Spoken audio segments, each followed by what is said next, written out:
साथियों, जनहित के एक महत्वपूर्ण मुद्दे को हम आज आपके सामने रख रहे हैं। हम एक स्कैम को एक्सपोज कर रहे हैं आपके सामने, लेकिन जिनके खिलाफ है वह नामी लोग हैं, रसूखदार हैं, जिनके सामने हमारे वर्थ कुछ भी नहीं है। इसीलिए मैं आपसे उम्मीद करता हूं, क्योंकि वह लोग धन बल में बड़े हैं, वह लोग सरकार और प्रशासन में अपनी पहुंच रखते हैं। इसलिए आपसे उम्मीद कर रहा हूं कि मेरी इस आवाज को जन जन तक पहुंचाए। यदि आपके कॉन्टेक्ट लिस्ट में यदि 4-5 जितने भी वीवीआईपी पर्सन है जो इस मामले को संज्ञान ले सकते हैं, आप उन्हें जरूर भेजें, इतनी उम्मीद करता हूं। आपने विद्या भवन सोसाइटी के मामले में हमारा वीडियो सुना होगा, जहां हमने विद्या भवन सोसाइटी बड़गांव बुनियादी मदरसा की 16.5 बीघा जमीन यानी कि 4.25 लाख स्क्वायर फीट की जमीन, जो कि बुनियादी मदरसा के नाम से शिक्षण के प्रयोजनार्थ रक्षित थी, उसको अवैध तरीके से बेचने का मुद्दा उठाया था। और हमने कहा था कि दस्तावेजी साक्ष्य के साथ में हम ये प्रमाणित करेंगे कि सोसाइटी द्वारा ये जो बेचान हुआ है वह पूरी तरीके से अवैध और गैरकानूनी है, जो निरस्त होना चाहिए। विद्या भवन सोसाइटी की जमीन विद्या भवन की ही रहनी चाहिए। मात्र कुछ लाभ के मकसद से इस जमीन को बेच देना राष्ट्र के साथ, सरकार के साथ, समाज के साथ कुठाराघात है। और इसी मुद्दे को लेकर हम पिछले 1 महीने से कड़ी मेहनत कर रहे हैं, ताकि हम एक मजबूत आधार पर अपनी कंप्लेंट अधिकारियों को भेज सके और इस मामले पर कोई संज्ञान लिया जाए। अब इस मामले में हमने आज एक 6 पृष्ठ का शिकायती पत्र संपूर्ण दस्तावेजी साक्ष्य पर आधारित है, एक एक तथ्य जिसका प्रमाणित है, वह रिपोर्ट आज हमने माननीय जिला कलेक्टर महोदय, संभागीय आयुक्त महोदय और उदयपुर विकास प्राधिकरण जरिए आयुक्त आज दिया है।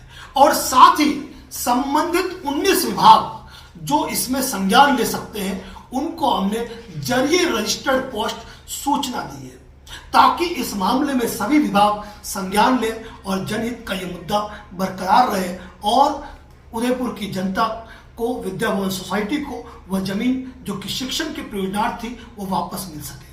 साथियों, विद्या भवन सोसाइटी बड़गांव बुनियादी मदरसा की जो 16.5 बीघा जमीन थी, उस पर 400 पेड़ लगे हुए थे। यह हम नहीं कह रहे हैं, यह दस्तावेज बोल रहे हैं। उन 400 पेड़ों को हटाया गया, वहां पर जेसीबी चलाई गई, प्लॉट काटे जा रहे हैं और 11,000 से 12,000 रुपए स्क्वायर फीट के आधार पर उस जमीन का व्यवसायीकरण किया जा रहा है और प्लॉट बेचे जा रहे हैं। इस मामले के अंदर हमने कड़ी तफ्तीश करके या कहूं कि मेहनत करके हमने वो दस्तावेज खंगाले जो कुल मिलाकर इस पूरे प्रोसेस को इलीगल, गैर कानूनी सिद्ध करते हैं। और यदि कोई भी जिम्मेदार अधिकारी मेरा वीडियो सुन रहा है तो वह व्यक्तिगत रूप से मुझे मिलकर भी फाइल को देख सकता है, क्योंकि ये जो कंप्लेंट है उन्हीं डॉक्यूमेंट के बेस पर बनी हुई है।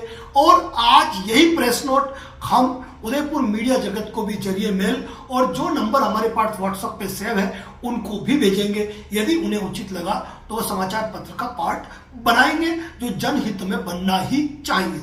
अब बात करते हैं कि आखिर किस तरीके से सोसाइटी ने इस जमीन को बेचा तो वह गैर कानूनी है।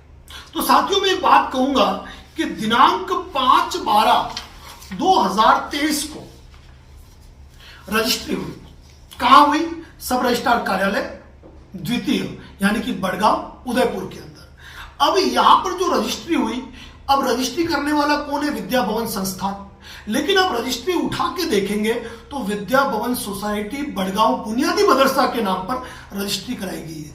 जमीन भले ही विद्या भवन सोसाइटी बड़गांव बुनियादी मदरसा के नाम पे थी, लेकिन ऑनर कौन था? तो रजिस्ट्री कराएगी विद्या भवन सोसाइटी बड़गांव बुनियादी मदरसा के नाम पे। दूसरी बात, ये जमीन राम ने श्याम को नहीं बेची है कि राम का एड्रेस नहीं निकाले तो चल जाएगा। साथियों, इस जमीन में विद्या भवन सोसाइटी के प्रधान कार्यालय का पता तक अंकित नहीं किया गया है, केवल अध्यक्ष और उपाध्यक्ष के घर के पते लिख दिए गए। सील जरूर विद्या भवन सोसाइटी की लगी हुई है। और सबसे बड़ी बात यह कि दिनांक 5/12/2023 को सब रजिस्ट्रार कार्यालय उदयपुर द्वितीय द्वारा जिस रजिस्ट्री को निष्पादित किया गया अपने हस्ताक्षर करके, सबसे बड़ी बात बताऊं कि उस रजिस्ट्री में इस जमीन को बेचने के लिए जो अधिकार पत्र जारी हुआ वह 4/12/2023 को जारी होना बताया। अब सोसाइटी ने 4/12/2023 को जमीन बेचना बताया, मतलब अधिकार पत्र जारी करना बताया, और रजिस्ट्री कब हो गई 5/12/2023।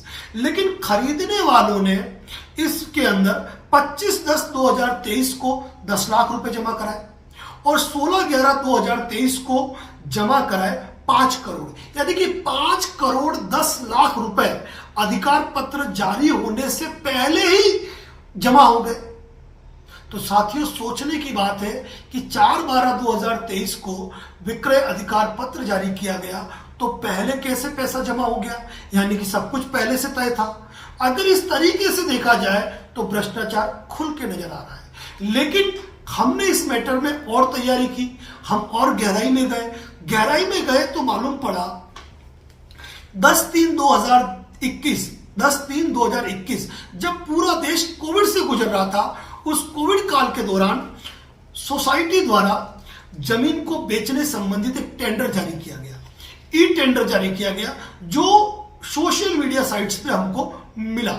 लेकिन किसी भी अधिकृत ई टेंडर वेबसाइट पर, सरकार की ई टेंडर वेबसाइट पर ये हमें नहीं मिला।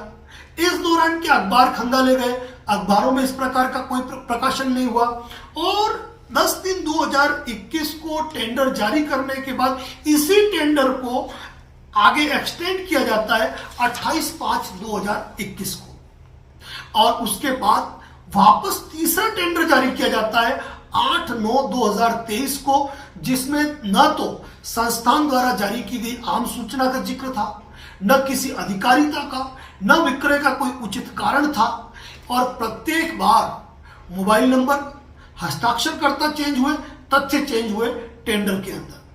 अब टेंडर पे हमने गौर किया, जो दिनांक 8/9/2023 का टेंडर था, टेंडर खोलने की जो तारीख डिसाइड थी 26/10/2023 की तारीख डिसाइड थी, और शाम को 4 बजे टेंडर खोलना था, और सोसाइटी द्वारा जो विक्रय अधिकार पत्र जारी किया गया वो 4/12/2023 का था।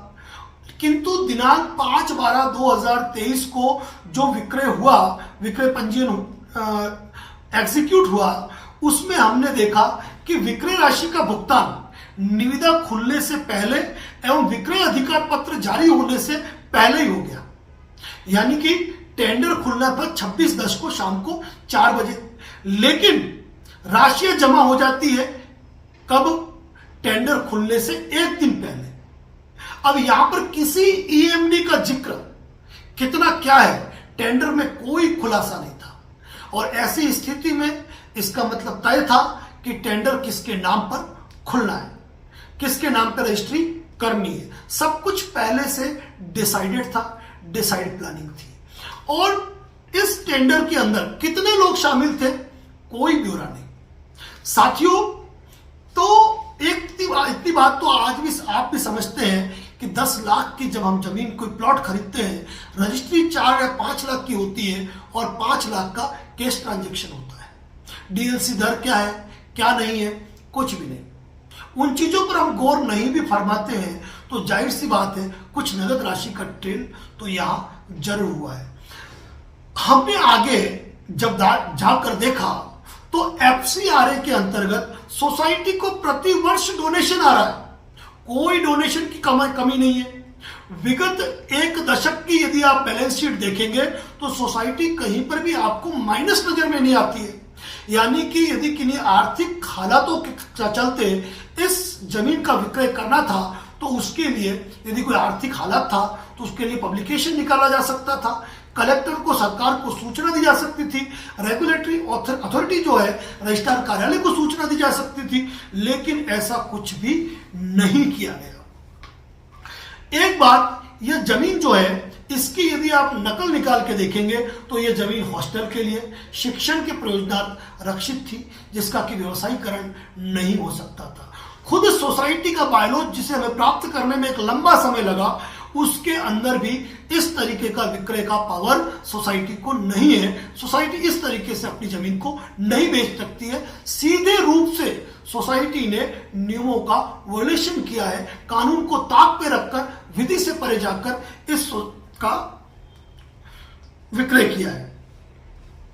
किन्हीं विशेष और विषम परिस्थितियों में यदि सोसाइटी के पास धन की कमी थी, आर्थिक हालात से जूझ रहे थे, तो उसके लिए भी उनको एक प्रोसेस फॉलो करना था, जो उन्होंने नहीं किया।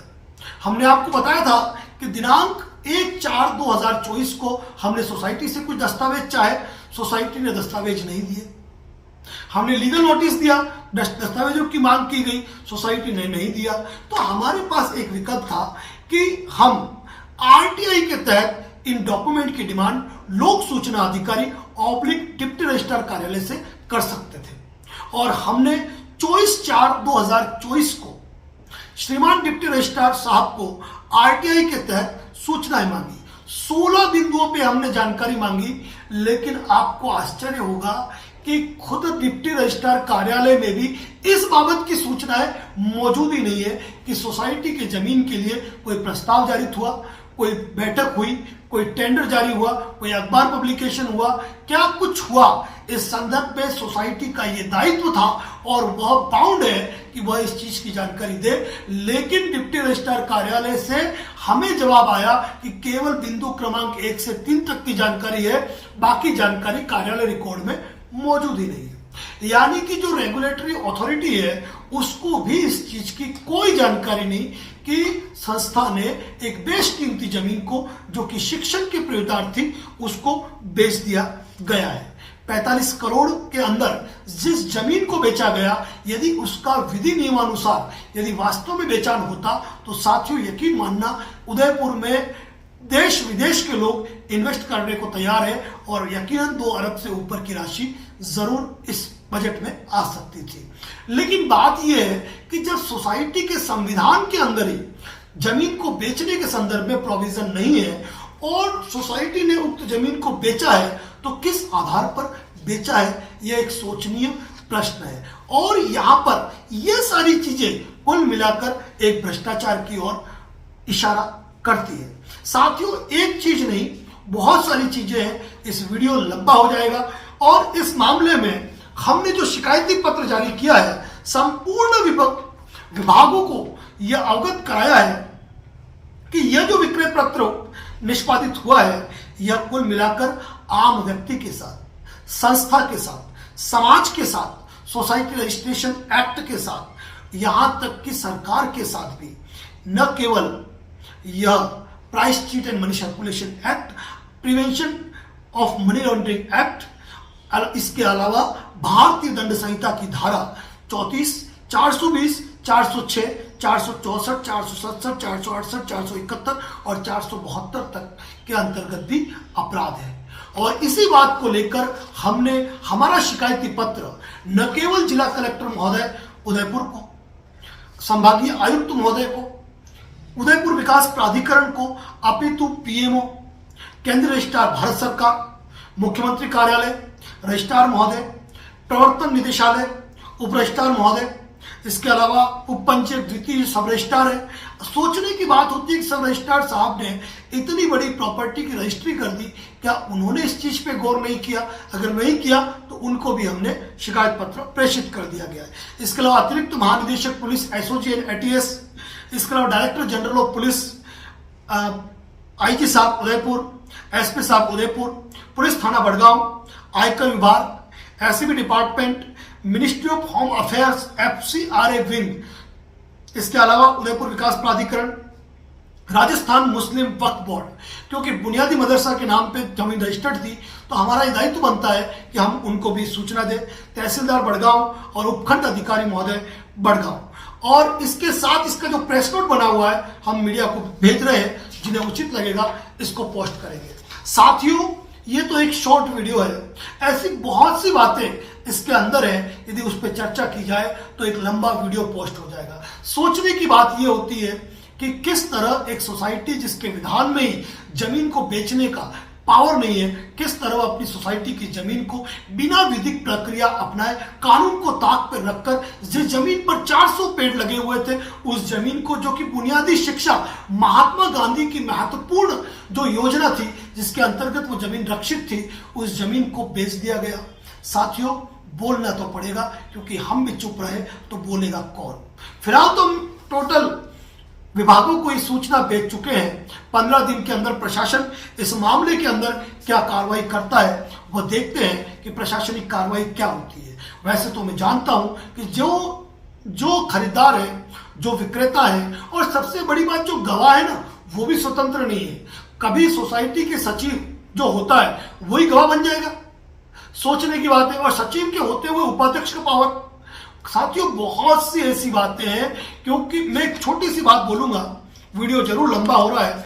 हमने यहां पर समस्त विभाग को यह लिखा है कि यदि ये डॉक्यूमेंट अगर डिपार्टमेंट तलब करता है तो ये मान के चलना दूध का दूध पानी का पानी हो जाएगा, और विद्या भवन सोसाइटी की जमीन विद्या भवन को वापस मिलेगी, चाहे पट्टे जारी हो गए हो, चाहे नामांतरण हो गया हो, चाहे कुछ भी हो गया हो। क्योंकि इन आधारों पर यदि कोई विक्रय पत्र पंजीयन करा भी लिया जाता है तो कॉन्ट्रैक्ट एग्रीमेंट खुला ये प्रोविजन करता है कि ऐसे करार विधितः शून्य होते हैं जिनकी कोई वर्थ नहीं होती है। अब हमने प्रत्येक डिपार्टमेंट को यह लिखा है कि विद्या भवन सोसाइटी के रजिस्ट्रेशन सर्टिफिकेट के साथ इनके old bylaws, current bylaws, board of director members की सूची, इसके बाद निष्पादित विक्रय पंजीयन जो कि डॉक्टर साहब के पक्ष में इन्होंने किया है, उक्त विक्रय हेतु प्रबंध कार्यकारिणी की बैठक हेतु जारी सूचना, अखबार प्रकाशन की प्रति, विक्रय हेतु प्रबंध कार्यकारिणी की बैठक हेतु जारी सूचना पत्र एवं अखबार एवं उसकी सूची, अखबार प्रकाशन की प्रति, मिनट्स रजिस्टर की प्रति जिसमें प्रस्ताव एवं स्वीकृति का जिक्र है, सोसाइटी द्वारा उपरोक्त विक्रय पंजीयन हेतु सोसाइटी द्वारा पारित प्रस्ताव की प्रति, अधिकार पत्र दिनांक 4/12/2023 की प्रति, कोरम बैठक, मिनट्स एवं प्रशासनिक स्वीकृति की प्रति, विक्रय पत्र निष्पादन प्रक्रिया हेतु लगाए गए दस्तावेजों की प्रति, उक्त कृषि भूमि के विक्रय से पूर्व आजादी से पहले के डॉक्यूमेंट्स और हाल के खाता नकल उनकी प्रति, सोसाइटी द्वारा पारित प्रस्ताव में जिन कारणों का उल्लेख जिनके कारण इस जमीन को बेचा गया उन कारणों का उल्लेख, उसके अलावा विक्रय के संदर्भ में रजिस्ट्रार कार्यालय, कलेक्टर को प्रेषित कार्यालय पत्रों की प्रति और रिसीविंग पत्रों की प्रति, जिन जिन अखबारों में इस संदर्भ के विज्ञापन प्रकाशित हुए उनकी प्रति, उनके अखबार विज्ञापन बिल की प्रति, विद्या भवन सोसाइटी बड़गांव बुनियादी मदरसा उदयपुर के विधिक अस्तित्व से संबंधित दस्तावेज, उसके अलावा विक्रय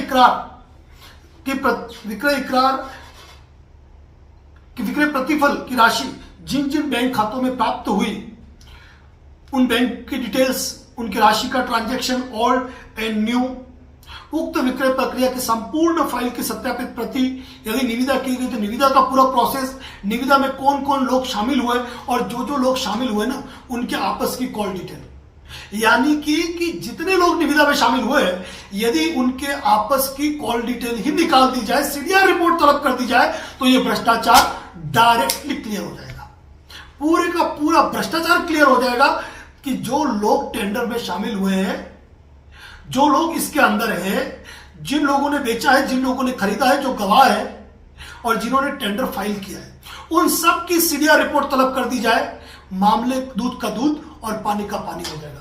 साथियों, जनहित का मुद्दा है। फिलहाल हमने सभी डिपार्टमेंट को लेटर जारी कर दिए हैं, लेकिन इस मामले में बहुत सी बातें और है, और वैसे तो दस्तावेजी साक्ष्य के रूप में एक मजबूत फाइल हमारे पास कंप्लीटली मौजूद है जो पूरी तरीके से फ्रॉड को, इस भ्रष्टाचार को प्रमाणित करती है। क्या कहना है आपका, आप कमेंट्स के अंदर कहें, और यदि आप भी कोई इस वीडियो के समर्थन में यदि कोई वीडियो पोस्ट करना चाहते हैं तो आप हमें जरूर भेजें और अधिक से अधिक शेयर करें, क्योंकि जमीन विद्या भवन की रहनी चाहिए, शिक्षा के प्रयोजन से है, शिक्षा के प्रयोजन के लिए लेनी चाहिए। और मैं खरीदार महोदय जो डॉक्टर साहब है उनसे भी कहता हूं, आप बहुत धनाढ्य व्यक्ति है, आपके पास कोई कमी नहीं है, भारत के भविष्य के लिए जो जगह संरक्षित है उस जगह को बच्चों के लिए रहने दीजिए। आपके वैसे भी देश विदेश में क्लिनिक है, आपको किसी चीज की कमी नहीं है। यह उदयपुर के विकास के लिए यह जमीन बहुत आवश्यक है। शिक्षण प्रयोजनार्थ आवश्यक है। यदि प्रशासनिक अधिकारियों ने कोई कार्रवाई नहीं की, न्यायिक कार्रवाई धीमी रही, आज नहीं तो कल, साल, 2 साल, 5 साल, 10 साल बाद भी इस मामले में कठोर कार्रवाई जरूर होगी। उदयपुर की जनता से उम्मीद करता हूं इस वीडियो को शेयर करें। धन्यवाद। जय हिंद, जय भारत, जय मेवा।